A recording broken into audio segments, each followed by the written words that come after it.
வாழ்க வளமுடன். 10ஆம் வகுப்பு சமூக அறிவியல் பாடம் 9 முடித்து 10ஆம் வகுப்பு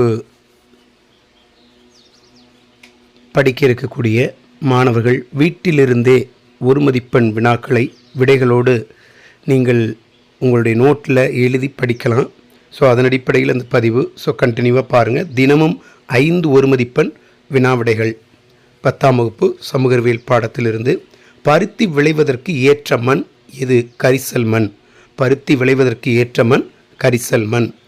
இரண்டாவது ஒன்வேர்டு, இந்தியாவின் மான்செஸ்டர் என்று அழைக்கப்படுவது எது? மும்பை. இந்தியாவின் மான்செஸ்டர் என்று அழைக்கப்படுவது மும்பை. மூன்றாவது ஒரு மதிப்பெண் வினா, தமிழ்நாட்டின் நெற்களஞ்சியம் எது?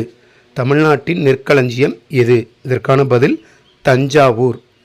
தஞ்சாவூரில் தான் பெரிய கோவில் இருக்குது, ஞாபகத்தில் வச்சுக்கோங்க, சின்ன கிளாஸில் படிச்சிருப்பீங்க. நாலாவது ஒரு மதிப்பெண் வினா, தென்மேற்கு பருவக்காற்று வீசும் காலம். தென்மேற்கு பருவக்காற்று வீசும் காலம் ஜூன் முதல் செப்டம்பர் வரை. தென்மேற்கு பருவக்காற்று வீசும் காலம் ஜூன் முதல் செப்டம்பர் வரை. ஐந்தாவது ஒன்வேர்டு, உலகின் உயரமான சிகரம் எது? உலகின் உயரமான சிகரம் எவரெஸ்ட். உலகின் உயரமான சிகரம் எவரெஸ்ட். இது 4 இருக்குது. உலகின் உயரமான சிகரம் எவரெஸ்ட்டு, இந்தியாவின் உயரமான சிகரம், தமிழ்நாட்டின் உயரமான சிகரம், அடுத்து தென்னிந்தியாவின் உயரமான சிகரம். அடுத்தடுத்த பதிவில் இதை நான் உங்களுக்கு கொஷின் வித் ஆன்சரோடு போடுறேன். ஸோ இந்த பதிவு ரொம்ப முக்கியமானது. நீங்கள் வீட்டில் இருந்தே 10ஆம் கிளாஸு நம்ம சமூக அறிவியல் பாடத்தில் 100க்கு 100 வாங்கணும் அப்படின்னா இப்போ இருந்தே இந்த ஒரு மதிப்பெண் வினாக்களை நோட்டில் எழுதி வச்சு நீங்கள் அதை படிங்க.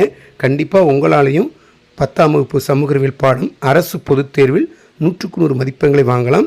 நம்ம இன்றிலிருந்து இந்த தினமும் 5 நிகழ்வு ஆரம்பிச்சிருக்கோம். இது ரொம்ப முக்கியமானது என்ன அப்படின்னா, ஒவ்வொரு வார எண்டில் உங்களுக்கு PDF வடிவில் இது வழங்கப்படும். ஸோ அடுத்த பதிவில் சந்திப்போம். நன்றி, வணக்கம்.